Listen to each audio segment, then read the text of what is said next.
The Varn warship Absolute Dominion dropped from faster-than-light travel at the edge of the human solar system, and Admiral Kale Vorkin did not look up from his maps. He had done this 114 times.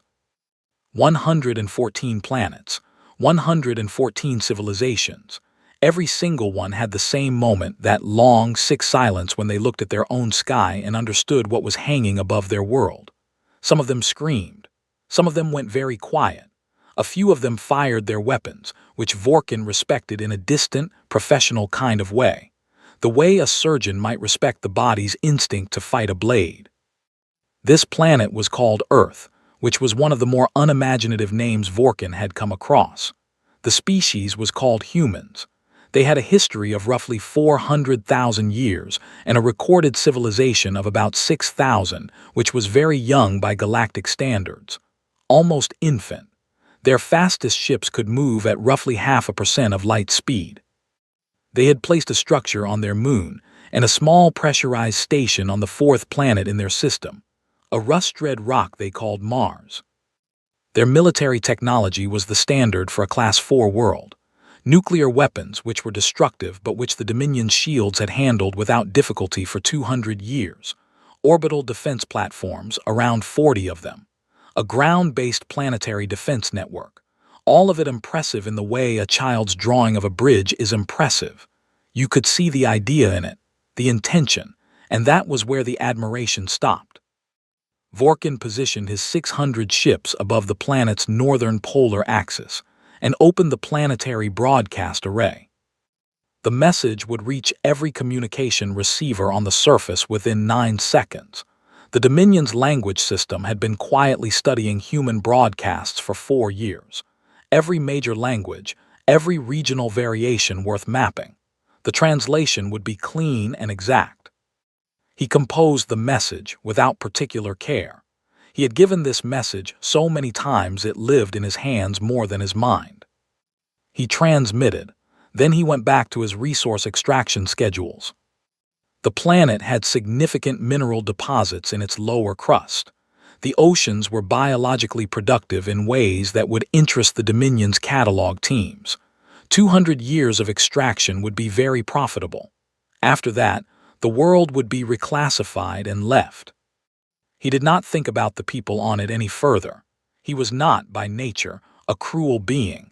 He had simply never been given a reason to think of the people on Class 4 worlds the way one thinks of people. They were a feature of the landscape, the same as the mineral deposits. He returned to his maps. On Earth, the signal hit every screen at once. It interrupted a football match in Brazil. It broke into a parliamentary session in India. It appeared on a billboard in Times Square and on the cracked phone screen of a farmer checking the weather in rural Kenya. It played on a small television in a Chicago warehouse, where a man named Darnell set his work scanner down on a shelf and stared at the screen, and did not move for a long time. The message played in 247 languages. It played twice, automatically, and then the channel closed. For about 90 seconds, large parts of the internet went almost completely silent. Not because the networks went down. They didn't go down. They went quiet because hundreds of millions of people were staring at screens and not typing, not sharing, not calling anyone, just staring. Then the noise came back, louder than anything the internet had ever carried before.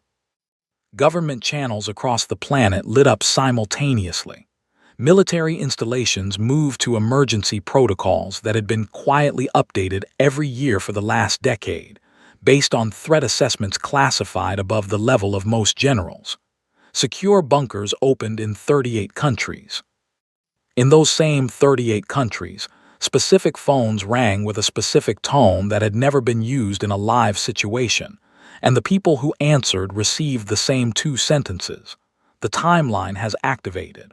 Report to your designated station. The UN Emergency Council met 41 minutes later in the bunker beneath UN headquarters in New York. The room had been built specifically for this occasion. Most of the people now sitting in it were seeing it for the first time. There were 15 of them around the table. The room was gray and clean and very cold.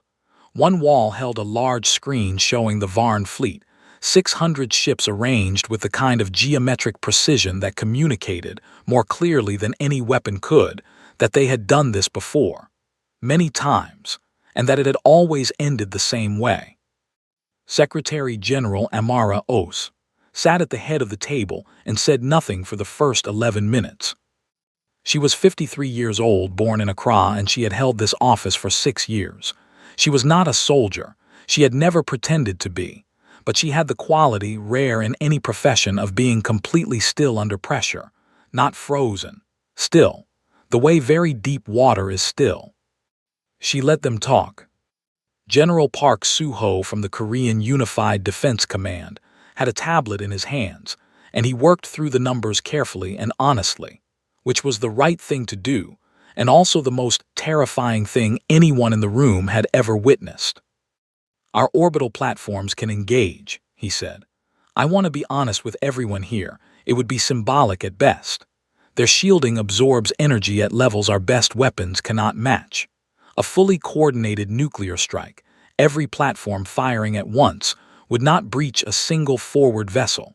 We have approximately 47 minutes of credible resistance before we are looking at unrestricted orbital bombardment.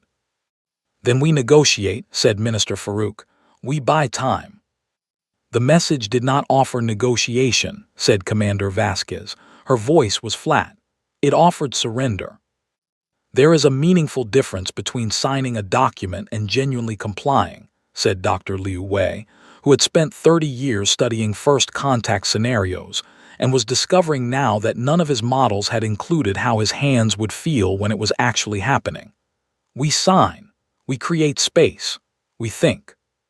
What we think about is how to dig our own planet's minerals out of the ground for 200 years while they catalog our oceans, said Commander Vasquez. That is what the next 2 centuries look like if we sign that document. Let's not dress it up. Nobody answered her. Amara had been watching all of them. She had a glass of water on the table in front of her. She had not touched it. She had, in the last 11 minutes, glanced at her watch 4 times.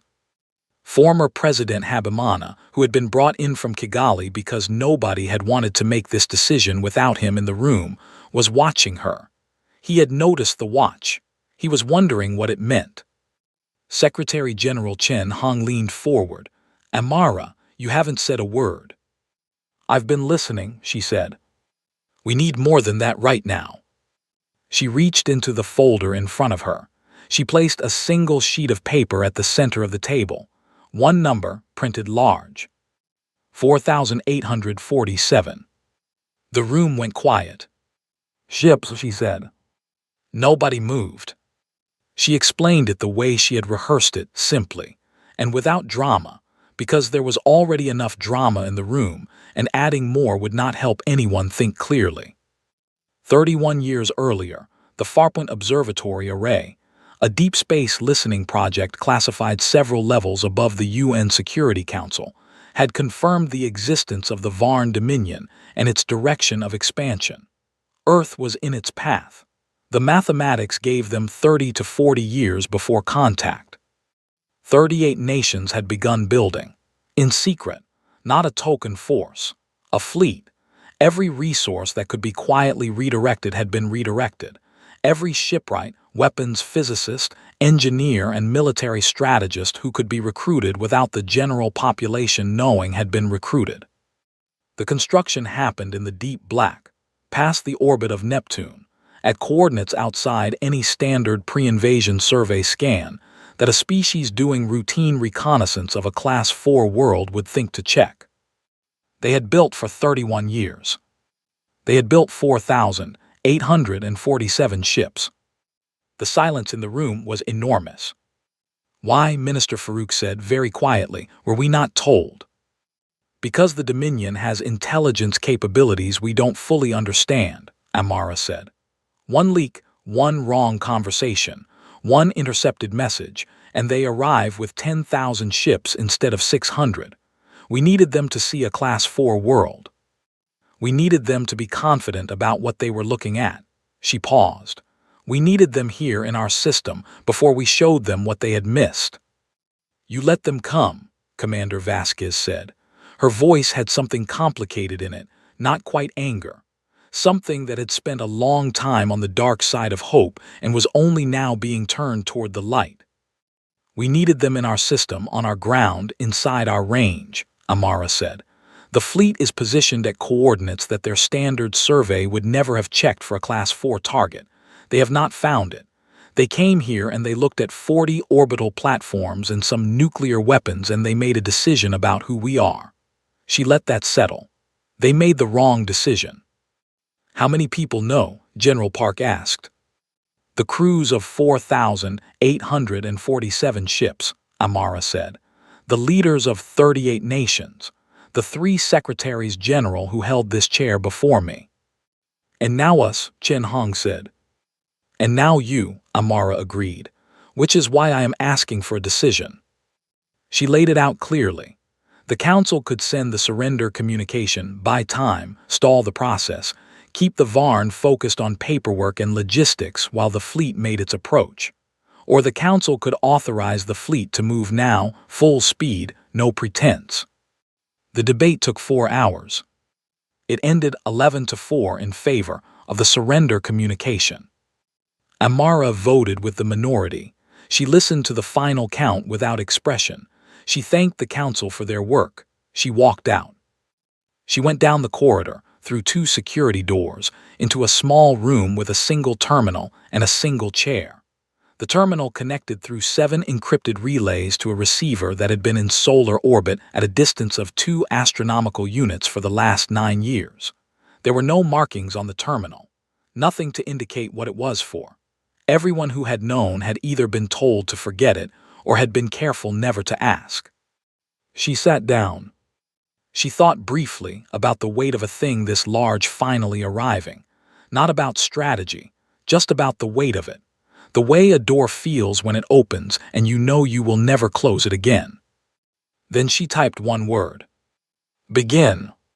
She sat in the quiet of the room after she sent it. The air recycler hummed.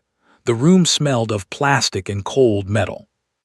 Then she stood up, straightened her jacket, and went back to help the Council draft the formal surrender communication to the Varn Dominion. Vorkin received Earth's surrender 17 hours later. He read it, signed the acknowledgement, transmitted the standard response regarding the Labor Auxiliary Transition timeline. He set down his stylus and allowed himself a moment of professional boredom. They always surrendered, 114 out of 114. It was almost too predictable to feel satisfying. His navigation officer spoke. Admiral, there is a ghost signal on the long-range array, bearing approximately 42 degrees off the ecliptic. Origin point is deep space. Coordinates show nothing on any survey. Vorkin looked at the display. The signal was faint, almost nothing. Drive wake interference from their FTL entry could produce readings like this. So could diffracted starlight under certain conditions. There was nothing at those coordinates. The pre-invasion survey had confirmed empty space. How long did it last? It appeared briefly and stopped. Log it, keep monitoring. If it repeats, I want to know. He looked at the signal for 3 more seconds. Then he looked away. There was nothing out there. Class 4 worlds did not hide things in deep space. They barely had the technology to reach the edge of their own solar system. Whatever the ghost signal was, it was a sensor artifact. It was nothing. He went asleep. In the deep black at coordinates, a Varn survey drone had passed without slowing. The lights came on. 1 ship, then 10, then 50, then 300, then 800, then 1,500. Then 3,000, and the number kept climbing, ship after ship waking from standby to full operational, running lights blinking on in the darkness like a field of cold stars learning they were allowed to be seen. 4,847 human ships. Built from 3 decades of fear and stubbornness, and the very human refusal to face the end of everything without first throwing everything they had at it. On the bridge of the fleet's flagship, hull designation ESF-001, no name painted on its hull, Unnamed all these years because naming it made it real, and making it real before the time was right had been a risk they could not take. Admiral Yusuf Mubarak read Amara's one word on his terminal. He stood. He looked at his crew, men and women and people who had trained for this moment for most of their adult lives. Some of them had parents who had trained for it before them, children of the program, every one of them carrying 31 years of preparation in their bones. "All ships acknowledge," Admiral Mubarak said. His voice was steady. "We move in 12 hours. He looked at the distant light of humanity's sun, small and yellow and very far away. "We're coming," he said quietly. "To no one in particular. To everyone." The fleet turned toward home. The first Varn assessment teams landed 18 hours after the surrender communication was sent. They came down in perfectly clean drop shuttles, white, featureless, silent on their descent. They landed in open fields outside major cities, in airport grounds, in the cleared spaces of military bases whose personnel had been ordered to stand down and not to make eye contact. The teams that stepped out were not soldiers.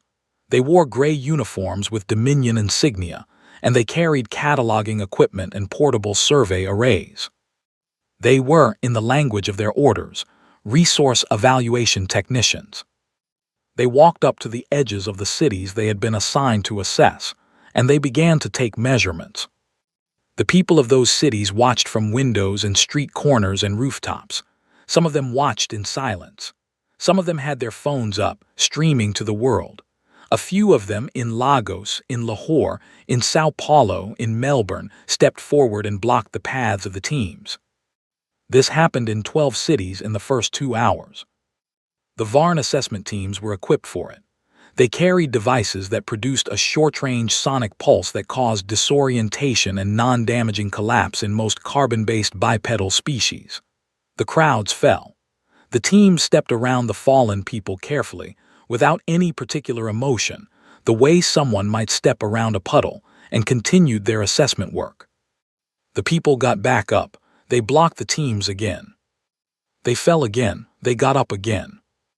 In the city of Lahore, this process repeated 9 times before the assessment team leader filed a formal delay report with the Absolute Dominion. In his report, he noted that the local population showed an unusual resistance to deterrence conditioning and requested additional security personnel. Vorkin read the report and sighed.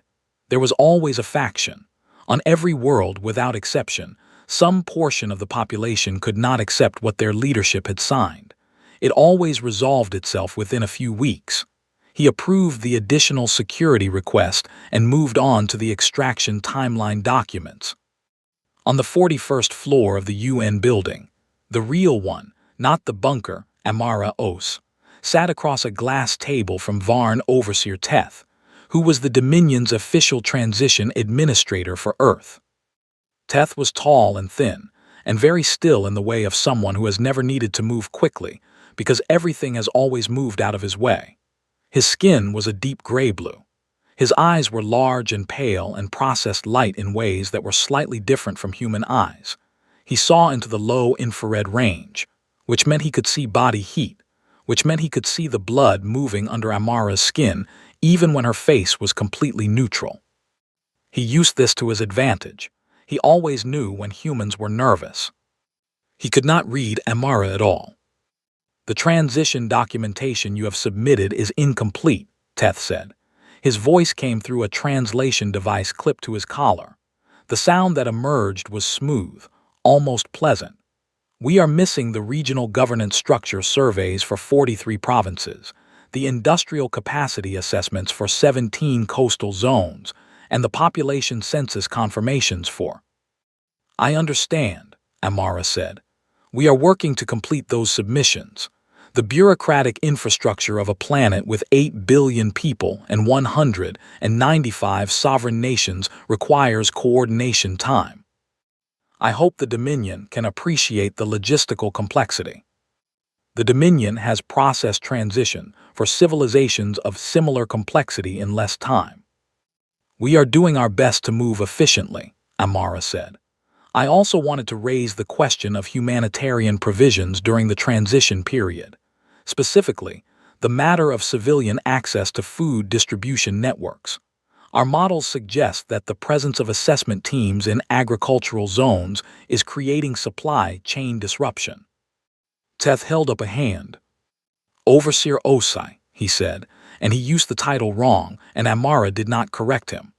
You are aware that the Dominion's patience for procedural delay is not unlimited. Of course, Amara said. I am not attempting to create delay. I am attempting to ensure a smooth transition that serves the interests of both parties. An unstable civilian population during the extraction setup phase would be counterproductive for the Dominion's own. We will stabilize the civilian population, Teth said. That is not your concern. I understand, Amara said. I will have the remaining documentation submitted within 24 hours, Teth said. We will do everything we can, Amara said. Teth looked at her with his pale, heat-treating eyes. He could see her blood moving through the vessels in her face, calm and steady, every reading. He had never met a human whose body read this still. He found it, in a way he could not quite place, unsettling. He closed the meeting. Amara walked back to her office, sat down, and allowed herself 45 seconds of complete stillness. Then she picked up the documentation files she had been incompletely submitting for the last 18 hours and began introducing 7 new procedural errors into the governance survey forms. She checked her clock. 8 hours and 22 minutes. The city was called Resistencia. It was a mid-sized city in northern Argentina, and it had not, despite its name, been chosen for what happened there for any poetic reason. It had been chosen because it contained a military base, and the base's commanding officer, a general named Marcos Rione who had 3 daughters and a long career of doing what he was told, and had decided in the last 48 hours that he was done with that, had refused to stand his people down. He had locked the base. He had put his soldiers on the walls. When the Varn assessment team came, he had spoken to them over a loudspeaker and told them to leave. They had filed a report. The report went up through Teth's administrative structure and landed on Vorkin's desk, and Vorkin read it and made a decision in about 12 seconds. He selected 3 ships from the orbital formation and gave them targeting coordinates. The bombardment lasted 9 minutes. The base was destroyed. 3 blocks of the city around it were also destroyed, which was not intentional but also was not something anyone filed a report about. 412 people died. Many more were injured. The rest of the city fled. The message was clear. The Dominion made sure its translation array broadcast an explanation of what had just happened to every screen in Argentina and to a significant portion of South America. Noncompliance with transition protocols has consequences. We encourage cooperation. In the UN bunker, the Council watched it happen on the screen. The room was completely quiet when it ended. 3 of the members who had voted for the surrender strategy were no longer looking at the screen. They were looking at the table. One of them, a minister from Central Europe, whose name the history books would later not remember kindly, said, in a very quiet voice, that perhaps the Council should consider advising the remaining military installations to genuinely stand down. We signed the document, he said. If we are going to sign it, we should. Commander Vasquez turned to look at him with an expression that ended his sentence before he finished it. Amara had not looked away from the screen.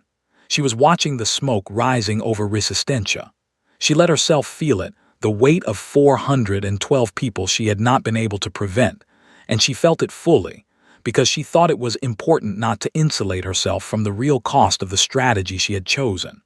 Then she filed it somewhere deep and returned to the work in front of her. She checked her clock. 6 hours and 40 minutes. On ESF 001, Admiral Mubarak received the report about Resistencia while he was standing at the main tactical display, reviewing formation spacing for the approach.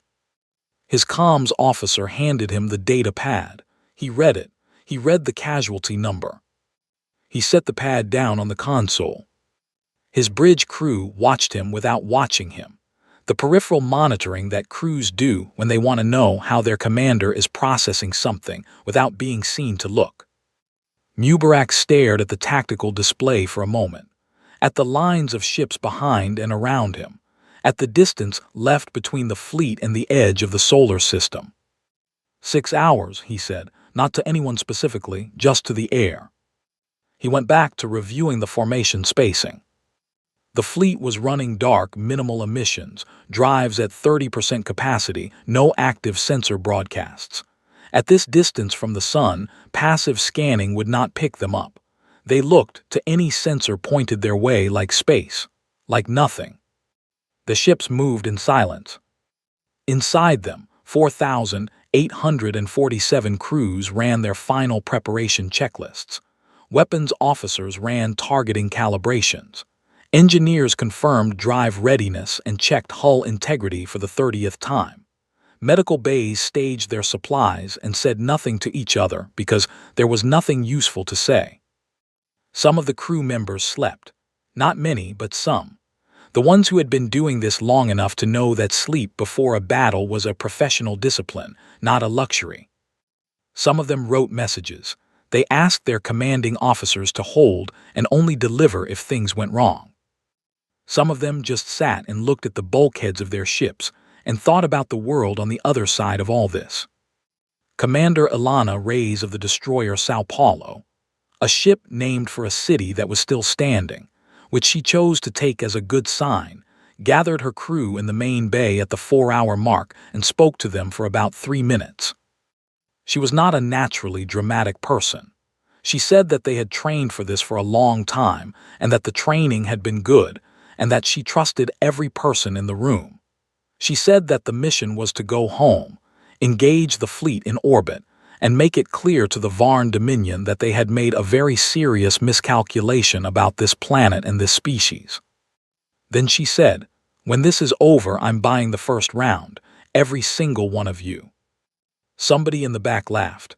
It was a real laugh, the kind that comes when tension finds the only exit it can find. Ilana returned to the bridge. Back on Earth, the council was fracturing. The minister who had spoken after the Resistencia footage was now not alone. A second vote was being pushed, not for full compliance, but for issuing a statement calling on remaining military installations to stand down voluntarily, to reduce the risk of further bombardment. 3 members were supporting it. Amara blocked it procedurally. She used a council charter clause about emergency authority during ongoing threat assessment that no one had ever needed to use before. The minister looked at her across the table. "How long are you planning to drag this out?" "As long as it needs to be dragged out," she said. "People are dying." "I know." "Then 412 people died in Resistencia," she said. "I know every one of those deaths is real and I am not asking you to think otherwise, but I am asking you to trust the math. Sit down." He sat, he was angry. He would remain angry for a long time. Amara checked the clock. 3 hours and 11 minutes. She picked up the next stack of incomplete documentation forms and began to prepare her next meeting with Teth. In orbit, Vorkin was eating when his sensor officer's voice came through the bridge comm. "Admiral, the ghost signal has returned." He put down his meal. "Origin. Same bearing, 42 degrees off the ecliptic, but Admiral, it's stronger this time, significantly stronger." Vorkin walked to the bridge. He looked at the sensor readout himself. It was stronger, much stronger, not 1 signal, not 10. The array was trying to process a number and having difficulty resolving it cleanly. "What am I looking at?" he said. "I'm not certain," his officer said, and there was something in the officer's voice that Vorkin had not heard in a very long time. "Uncertainty." "Give me the best number you have," Vorkin said. The officer looked at the display. "Current contact estimate, and this may be a sensor error, Admiral, current estimate is above 400. Possibly higher. They're still resolving." Vorkin stared at the screen. He tried to think of what could produce 400 contacts in deep space coordinates that a pre-invasion survey had flagged as empty. Equipment malfunction, FTL residue diffraction on a large scale, some kind of coordinated asteroid formation. He tried to think of anything that made sense. "Wake the fleet," he said. "All ships to combat readiness." Then he opened a channel to his weapons officer and said, "Target the orbital platforms first. If something is coming, I do not want threats above and below simultaneously." He had been doing this 114 times. There had never been a 115th scenario. Until now, the number on Vorkin's sensor display kept climbing. At first it had been 400. Then the resolution improved and it became 700. Then 1200. Then the array's contact sorting system, which had been designed for battlefield management and could track up to 3,000 individual vessels simultaneously, ran into the edges of its own capacity and produced a number that Vorkin read twice because he was certain there was a formatting error. There was no formatting error. 4,847 contacts. Classification, artificial vessels. Drive signature analysis, incomplete. Weapons signature analysis, incomplete. Species of origin, analysis ongoing. Vorkin stood very still at the sensor console. He had a fleet of 600 ships. He was looking at nearly 5,000. His first officer, Commander Ashan, stepped up beside him and looked at the same display. There was a pause. "Admiral," Ashan said. "I see it," Vorkin said. "Should I?" "Get me weapon classifications as soon as the analysis resolves," Vorkin said, "and tell me the moment any of those contacts change bearing." He went to his command chair and sat down. He pulled up the pre-invasion survey of this system on his secondary display. He looked at the coordinates where those contacts were now appearing. He looked at the survey data for those same coordinates. The survey had marked them empty. Confirmed empty, in fact. A drone pass with full sensor sweep conducted 14 months ago had returned nothing. He looked at the survey date, then he looked at the current date. 14 months. Whatever was out there had not been there 14 months ago, or it had been there and they had not looked hard enough. He chose not to dwell on which answer was correct. It didn't change the situation in front of him. "All ships combat formation Delta," he said. "Weapons hot. I want our shields at full capacity and I want them there in the next 3 minutes." His bridge ran to their stations without a word. Admiral Yusuf Mubarak watched the edge of the solar system approach on his forward display and felt, for the first time in a very long time, something that was close to peace. Not because the danger was small. The danger was enormous. He was bringing 4,847 ships against a Varn fleet that had spent centuries perfecting the business of orbital assault and resource seizure. The Dominion had done this 114 times. They were professional in the way that only repetition produces. But Mubarak had been training for this specific engagement for his entire professional career. He had studied every Varn battle record that human intelligence had been able to obtain in 31 years of covert research. He knew how they formed. He knew how they communicated. He knew that they were excellent at fighting the way they had always fought, and that they had never needed to be anything else. He was about to give them a reason to need something else. "Active sensors," he said. "Full broadcast all ships." His sensor officer looked up.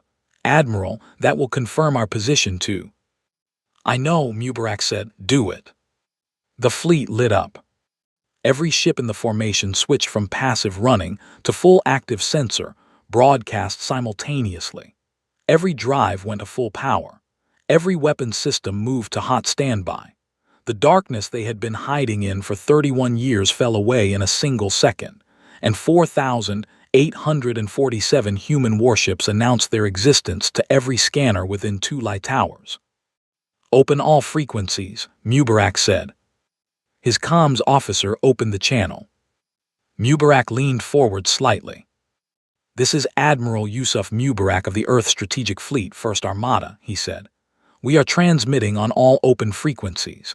To the Varn Dominion fleet currently in orbit above Earth, this is a formal communication from the government and people of the planet Earth. You have 48 hours to withdraw your fleet from our solar system. Take your ships, take your personnel, leave our space. This offer will not be repeated and it will not be negotiated. That is all. He sat back.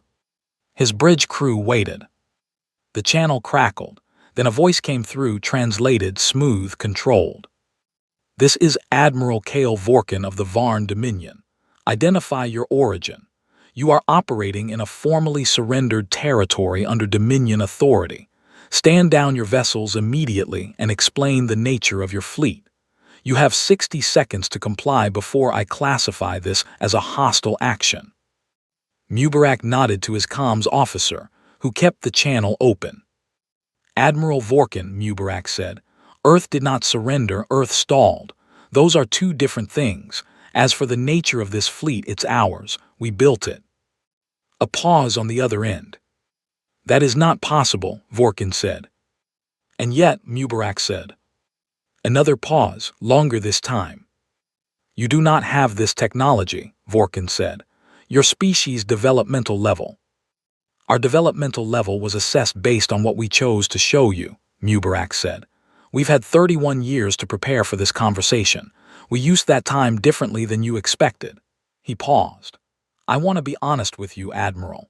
We did not build this fleet to conquer territory. We are not an expansionist species. We built this fleet to make sure that no one could ever do to us what you were planning to do today. We built it to make sure that the next time a Dominion ship drops out of faster-than-light travel at the edge of our system, the officer on that bridge has a reason to reconsider. You cannot win this engagement, Vorkin said. Even with the numbers you are showing, the Dominion's combat superiority. Admiral, Mubarak said, with respect, you've been doing this for 114 planets. He paused. None of those planets were us. He nodded to his comms officer, channel closed. He stood. All ships advance, he said. Execute attack formation Prometheus. Weapons free upon entering engagement range. Let's go home. The moment the channel closed, Vorkin made 3 decisions very quickly. He redirected 40 ships from the resource perimeter to reinforce his forward line. He tasked his communications officer with sending an emergency signal to the nearest Dominion Sector Command. A fleet request, full priority, whatever could be scrambled. And he sent a targeting order to his weapons division. The human fleet was to be classified as a hostile, irregular force and engaged without the standard warning protocols. He had never given that order on a Class 4 world before. He gave it now. The first exchange happened at the edge of Earth's orbital plane, and it did not go the way Vorkin had planned. His front line opened with standard Dominion heavy beam weapons, energy lance cannons that could punch through the shields of most species vessels in 2 to 3 sustained hits.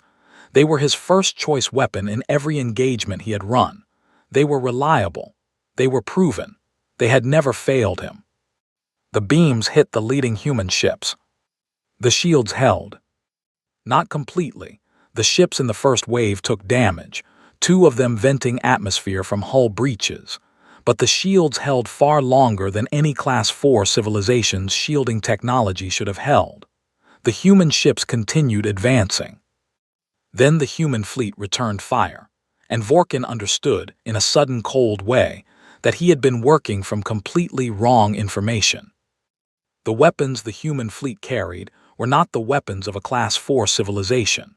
They were something else, something built from a combination of human engineering principles and 30 years of reverse engineering every piece of Varn technology that human intelligence had been able to get its hands on. Energy signatures that the Dominion's own scanners had trouble categorizing.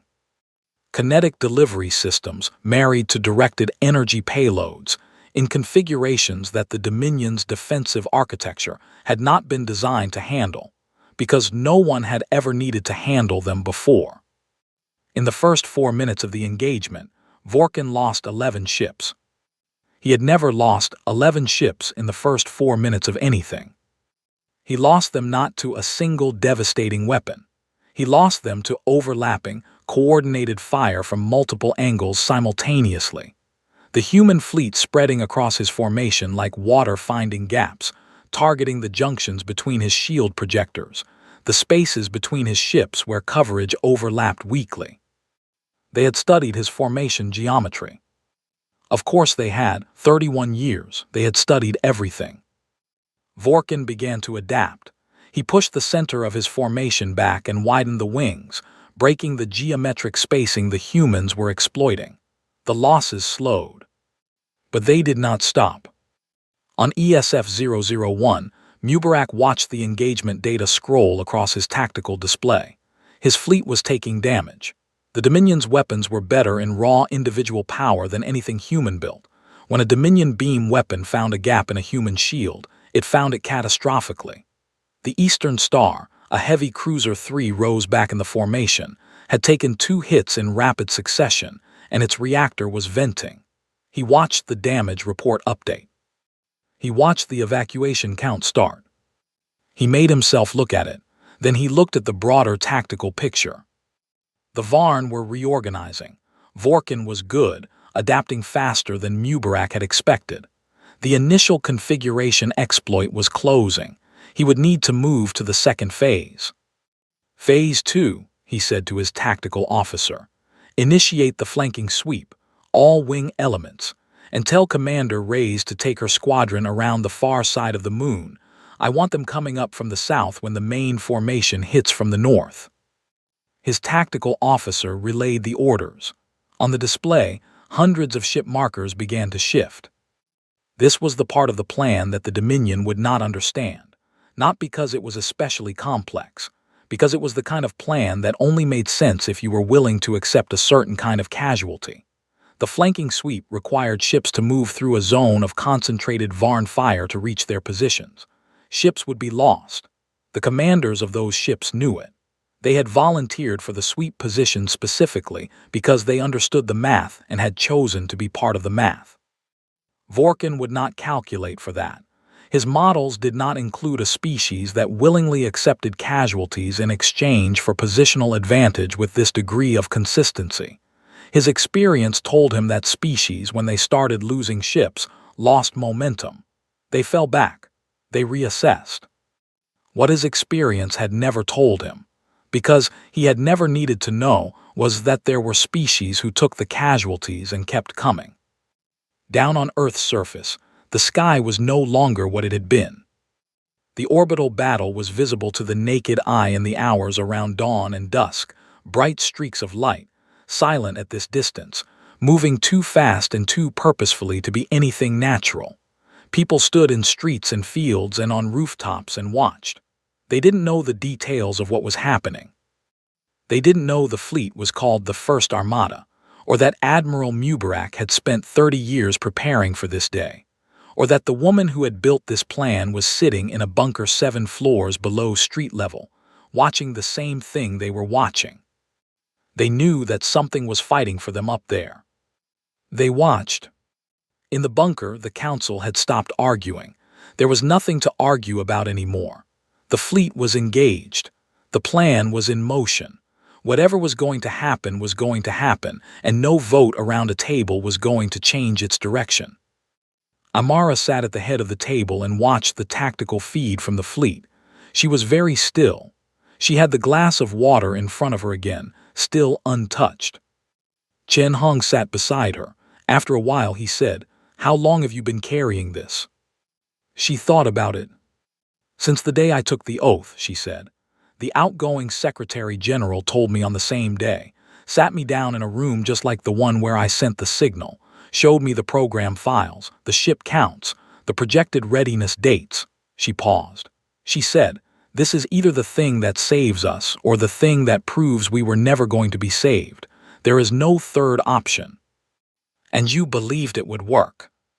"I believed we had earned the right to try," Amara said.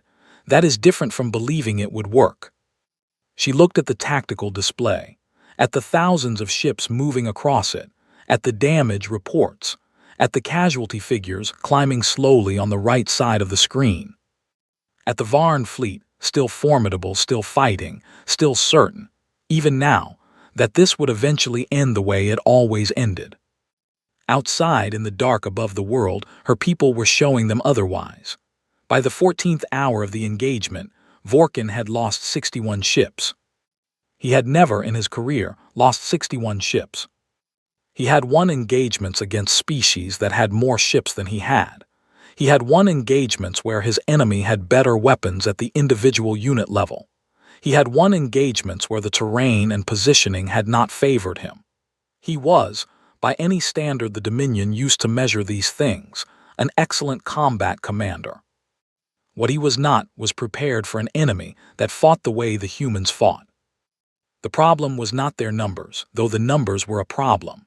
The problem was not their technology, though their technology had been consistently better than the pre-invasion assessment had suggested.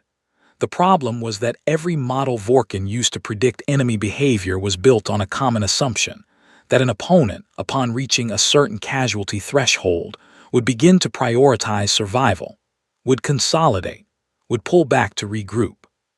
The humans had crossed what should have been that threshold in the 6th hour. They had not pulled back. They had accelerated.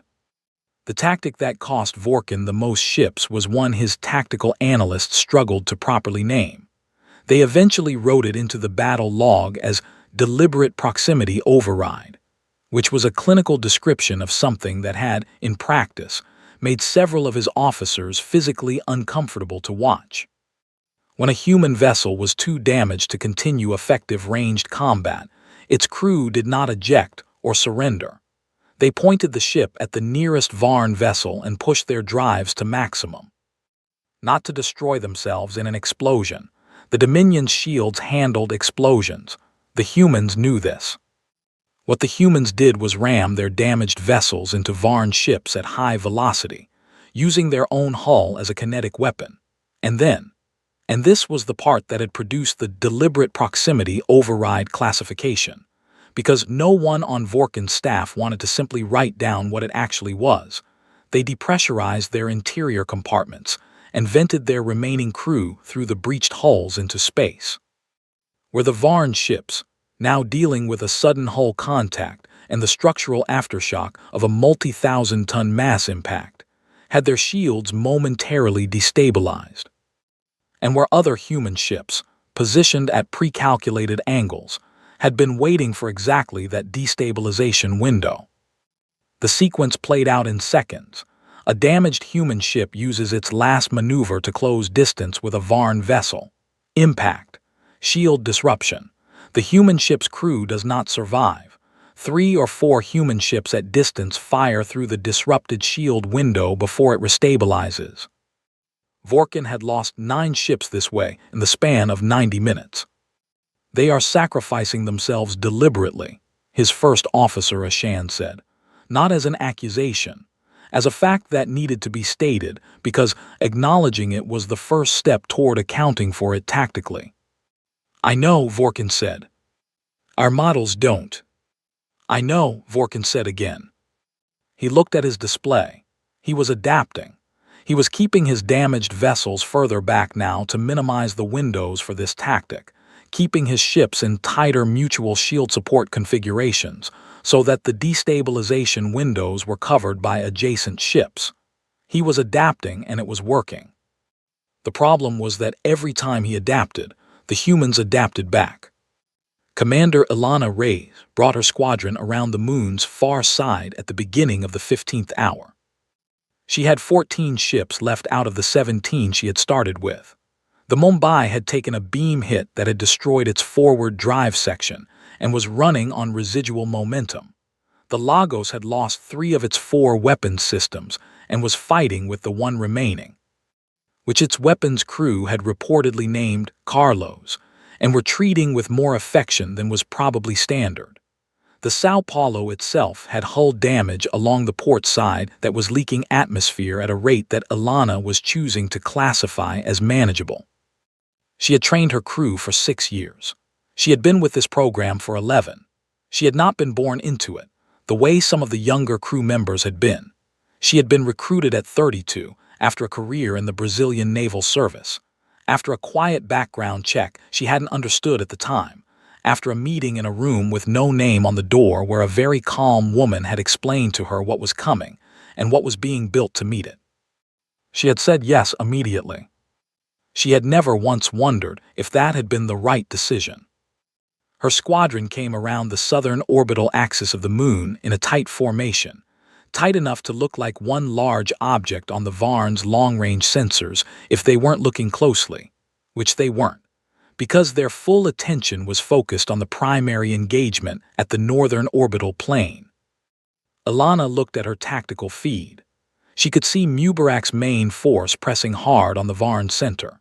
She could see the Varn formation being gradually compressed as the human fleet's numerical advantage and willingness to take losses pushed them back toward the higher orbital zones.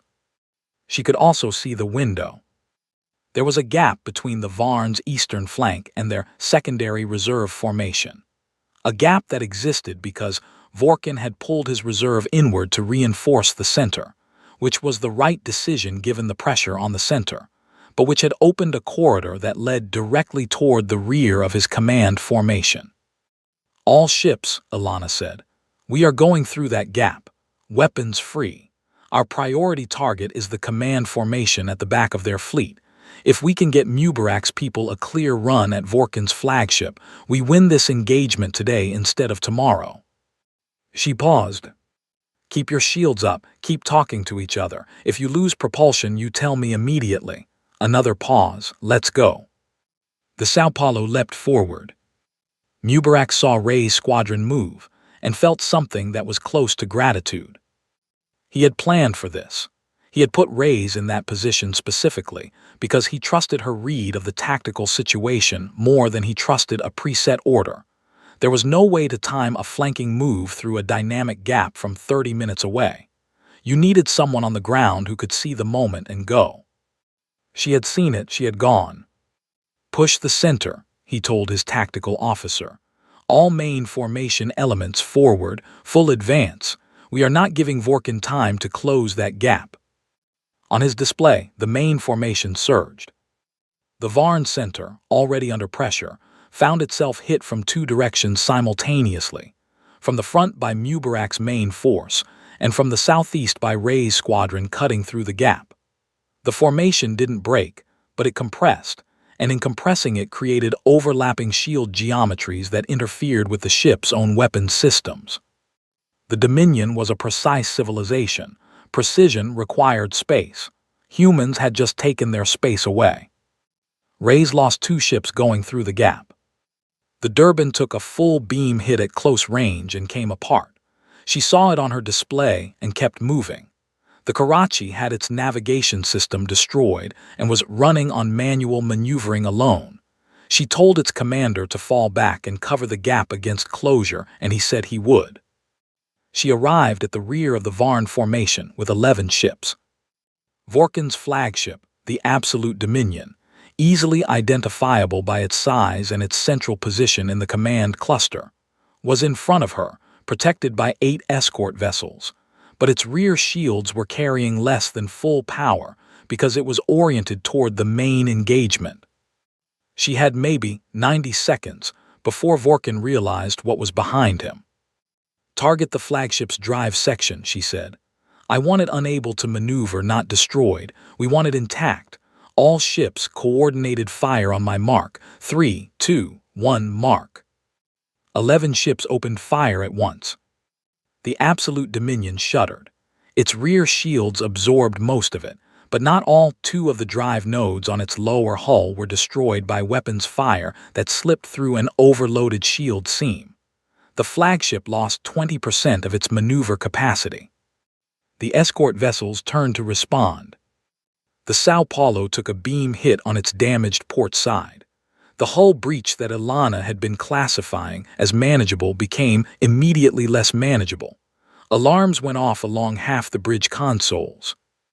"Damage report," she said. "Hull breach is venting, decks 4 through 6, her damage officer said. "Emergency seals are." Another hit, starboard this time. The lights on the bridge went to emergency red. Ilana, her first officer said, he never used her first name on the bridge. The SEALs aren't holding. We need to. I need 60 more seconds, she said. Keep firing. Mubarak received the damage report from Ray's squadron as he was watching the main engagement beginning to tip, genuinely, measurably, irreversibly, in the human fleet's favor. Then his signals officer turned from her console. Admiral, we have intercepted a Dominion emergency communication. Priority 1, Sector Command level, she looked at him. They've called for reinforcement, a second fleet. Sector Command has acknowledged. Estimated arrival, she checked the numbers twice, 72 hours. 72 hours. Mubarak looked at his tactical display. His fleet had been in engagement for 15 hours. He had lost 312 ships. His people were tired, his vessels were damaged, and his enemy was hurt but not broken. And in 72 hours, a second Varn fleet would arrive. He did not allow himself to think about what a second fleet looked like.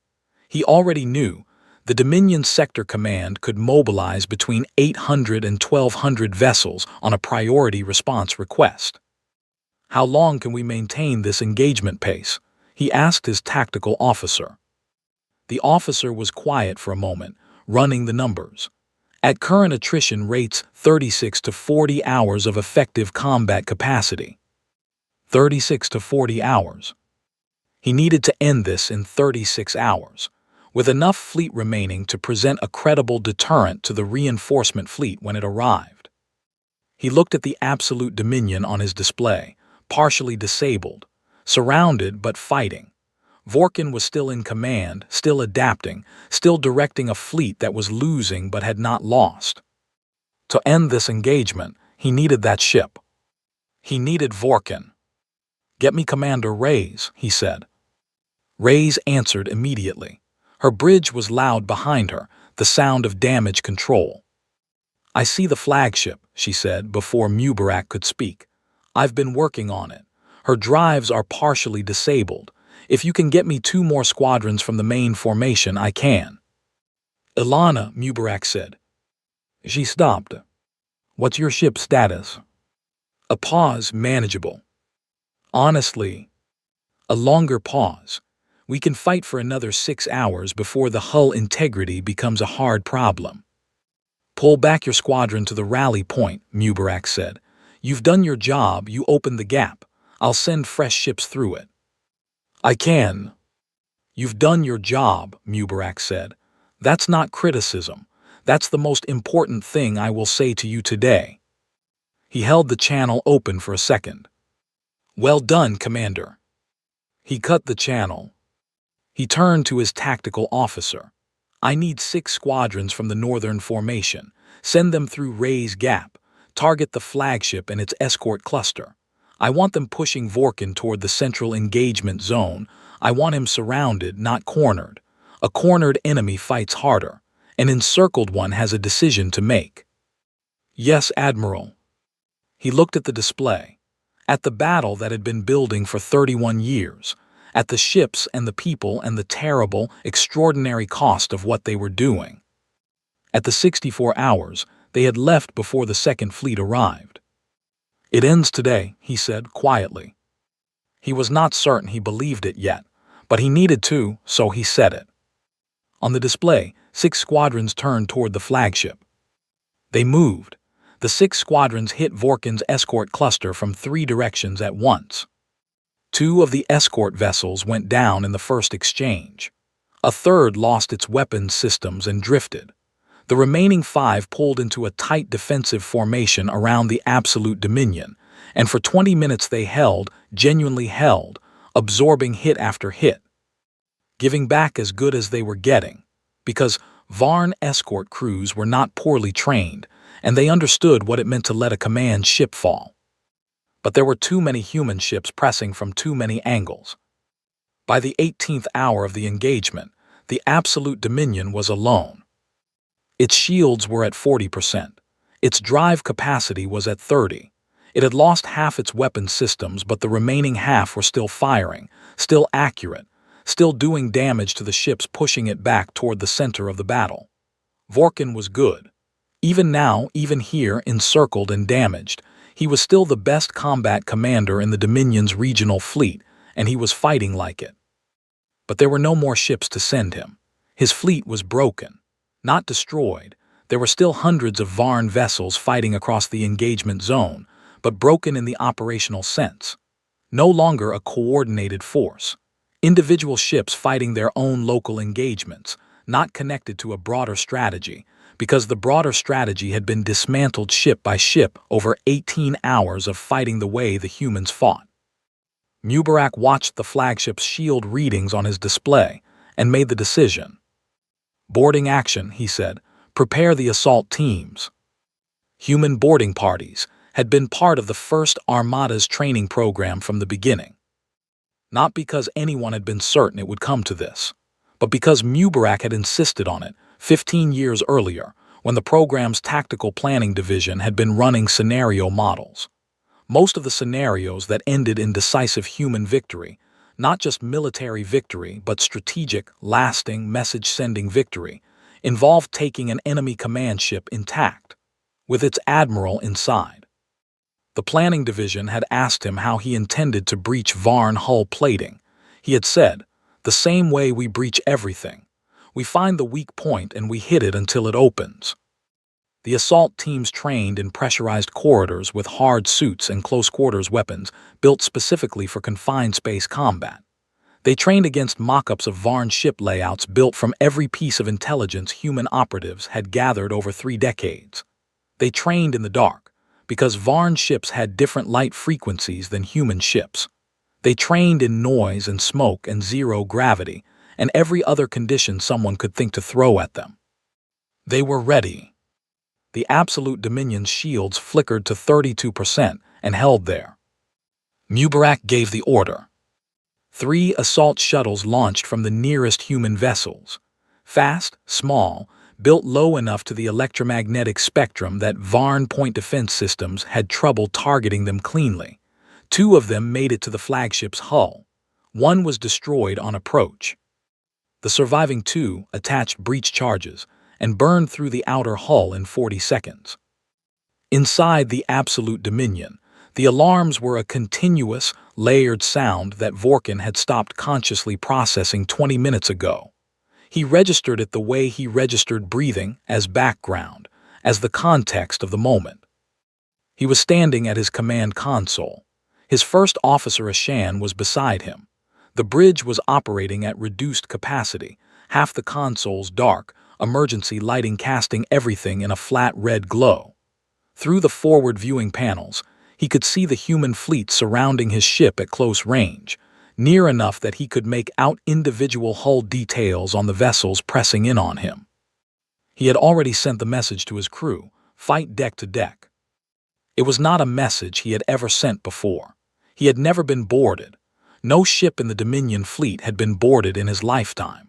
Boarding actions were a primitive tactic, a close and ugly way of fighting that civilizations graduated away from as their weapons technology improved. The Dominion had not needed to board an enemy vessel in 3 centuries. The humans, apparently, had not received that memo. He heard the breach 2 decks below. He heard the hard suits in the corridors, a distinctive sound, the weight of armored humans moving fast in a pressurized environment. A sound that none of his crew had been trained to process, because none of them had trained for this. He heard fighting. He thought about what to do. He had the option of destroying his own ship. Every Dominion command vessel carried a core detonation mechanism for exactly this scenario, to prevent capture of classified hardware and information. He had the authorization. He had the code. He stood there for a long moment. Then he thought about the humans he had been watching for 18 hours. He thought about the ships they had rammed into his fleet. He thought about the gap Ray's squadron had driven through, and the 6 hours of fighting it had taken to close it, and the cost, on both sides of those 6 hours. He thought about the 72 hours until his reinforcement fleet arrived. He thought about what would happen when that reinforcement fleet arrived. If Mubarak's fleet was still here and still intact, and still willing to fight the way it had been fighting. He thought, they will come back. Whatever happened here today, the humans would come back from it. That was what the last 18 hours had taught him. Not that they were unbeatable, not that the Dominion could not ultimately overwhelm them with sufficient force, but that they would come back, again and again and again, with whatever they had left from whatever direction presented itself, until the last one of them was gone. They would come back because that was what they were. That was the fundamental characteristic of this species that no pre-invasion survey had ever measured, because no pre-invasion survey had ever needed to measure it. They did not stop. He could detonate the core. He could kill everyone on this ship, his crew and the humans boarding it. He could deny them the symbolic prize of the command vessel. And then the reinforcement fleet would arrive in 72 hours, and it would find Mubarak's fleet waiting for it, and they would fight again, and the humans would take more casualties, and the Dominion would take more casualties, and eventually the weight of Dominion numbers might be enough. Or it wouldn't, because they did not stop. He put his hand down from the detonation panel. "Ashan," he said. "Admiral, tell our people to cease fighting. Open the bridge doors." Ashan stared at him. "Admiral." "Do it," Vorkin said, "and open a channel to the human fleet, all frequencies." The bridge doors opened. The first human through them was wearing a hard suit with no markings except a flag painted on the left shoulder. A flag Vorkin's translation system identified as the flag of a country called Nigeria. The soldier and Vorkin could see, through the helmet visor, that the soldier was a woman, young, with a cut above her eye from something that had happened in the corridor fighting, came through the door with her weapon raised, and swept the room with the thoroughness of someone who had trained for this moment many times. She was followed by 4 more soldiers, then a 6th figure, taller, moving with the particular careful deliberateness of someone who was used to rooms going quiet when they entered. Admiral Yusuf Mubarak took off his helmet. He looked around the bridge. He looked at the damage, at the red emergency lighting, at the console readouts showing the state of the battle outside, at the Varn crew, hands visible still, at Vorkin, standing at the center of it all, straight-backed, still composed, with the particular kind of dignity that belongs to someone who has made a decision they intend to carry without flinching. Mubarak stopped a few meters away from him. The two of them looked at each other for a moment. "Admiral Vorkin," Mubarak said. "Admiral Mubarak," Vorkin said. A pause. "I have opened a channel to my fleet," Vorkin said. "They have been instructed to cease engagement. I am prepared to formally withdraw from this system." He paused. "I want to know one thing." "Ask it," Mubarak said. "We surveyed this system 14 months ago," Vorkin said. "We found nothing. We found a Class 4 civilization with a primitive military and no capacity for the fleet we encountered today." He looked at Mubarak with his pale eyes. "How long have you been building?" 31 years, Mubarak said. Vorkin took that in. "You built all of this," he said, "in 31 years, knowing we were coming." "Knowing someone like you was coming," Mubarak said. "We didn't know your name, we knew the shape of the problem." "And your people," Vorkin said. "They were never told. 8 billion people on that planet below us, and they didn't know their government had been building a war fleet for 3 decades. "No," Mubarak said. "Wasn't that a deception?" Mubarak considered this seriously. "We were protecting the secret. One leak would have changed the math badly enough that we might not be having this conversation." He paused. "They know now." Vorkin was quiet for a moment. "My reinforcement fleet arrives in 69 hours, he said. "I know," Mubarak said. "They will have the engagement data. They will come with a larger force and better preparation." "I know that too." "Then you understand that this is not over." Mubarak looked at him steadily. "No, this engagement is over. Whether the larger conflict is over depends on what your reinforcement fleet's commander decides when they arrive and see what's waiting for them." He paused. "I'd like to believe that a species as old and as experienced as the Varn Dominion is capable of recognizing a situation and making a rational decision about whether to continue it." Vorkin looked at him for a long moment. And if they are not? Then we fight again, Mubarak said, simply, without drama, and we keep fighting until someone makes a rational decision. Vorkin was quiet. Outside the viewports, the guns had gone silent. The engagement zone that had been lit with weapons fire for 19 hours had gone dark. Human ships and the surviving Varn vessels floated in the same space, still, the way debris floats after a storm. I will recommend withdrawal, Vorkin said at last, to my fleet, to Sector Command, to the reinforcement fleet when it arrives. He paused. I cannot guarantee they will follow my recommendation. I understand, Mubarak said. That's all I'm asking, your honest recommendation. He extended his hand. Vorkin looked at the gesture. He knew what it meant. The translation system had flagged it as a human gesture of formal agreement and mutual respect, typically involving physical contact with the open hand.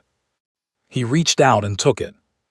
They shook hands in the red emergency lighting of a broken bridge, on a ship that had come to take a world and found something it had not prepared for. The formal ceasefire was transmitted across the engagement zone within the hour. The Varn fleet began its withdrawal from Earth orbit 18 hours later, after the logistical details of the disengagement had been worked through. They moved in careful formation, damaged ships, fewer than they had arrived with, taking their dead with them the way the Dominion Protocol required. They left. The sky above Earth was clear for the first time in 4 days. Amara was in the bunker when the last Varn ship cleared the outer edge of the solar system. She watched it on the sensor feed. She watched the signal dot blink and fade as the ship crossed into FTL. Then she sat in the quiet and let it settle over her. Around her, the council was talking, not arguing for once. Just talking, the way people talk when something large has just ended and the full shape of it hasn't arrived yet, but everyone can feel it coming. Chen Hong sat beside her. He had been sitting beside her for most of the last 4 days. It worked, he said. This part worked, she said. We still have 66 hours. And if the reinforcement fleet doesn't turn around? She looked at the empty sensor feed where the last Varn ship had been. Then we trust Mubarak, she said, same as we always have. Mubarak sent the message to the galaxy 3 days later. Not to the Varn Dominion specifically. To everyone.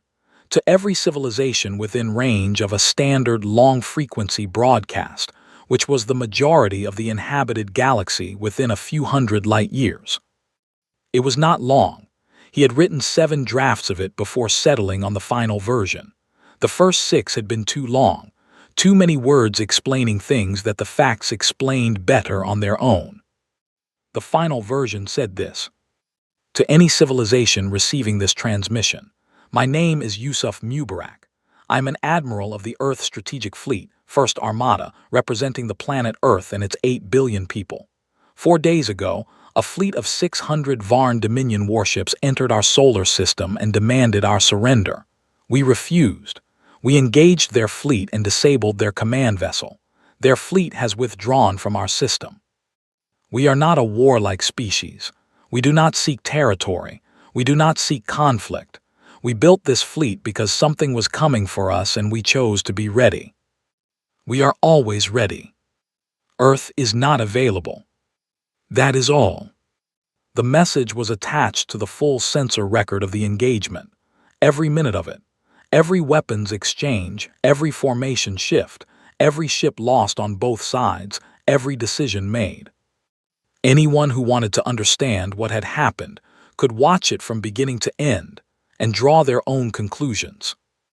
The message traveled at the speed of light in all directions, carrying 19 hours of battle data and 11 words that would reach, in time, every inhabited system within broadcast range. 412 light-years away, in the outer orbital station of a system whose name translated roughly as the collective governance of the seventh sun, a data officer named Pereth pulled the incoming broadcast from the long-frequency queue and ran it through the translation matrix. He read the header. He flagged it for his supervisor. His supervisor read it.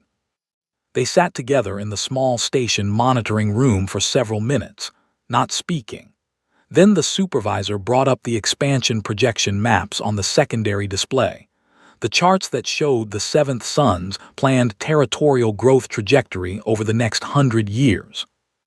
One of the corridors on that chart passed through a sector that contained, among other minor systems, a small yellow star with 8 planets, the third of which was a green-blue world with large surface oceans. The supervisor looked at that corridor for a long time. Then she highlighted it on the chart. She flagged it with a single notation. "Do not approach." She saved the file, she closed the display, she went back to her other work. The message kept traveling, outward into the dark in all directions, getting smaller and fainter with distance, but never quite stopping. The way light never quite stops, just grows too faint to measure. Carrying its 11 words across the years. "We are always ready. Earth is not available." In the solar system it had come from, on the planet it was about, 8 billion people looked up at their own sky, clear now, quiet now, belonging to them again, and most of them knew none of the details and all of the feeling. They were still here. That was enough. That was, for now, everything.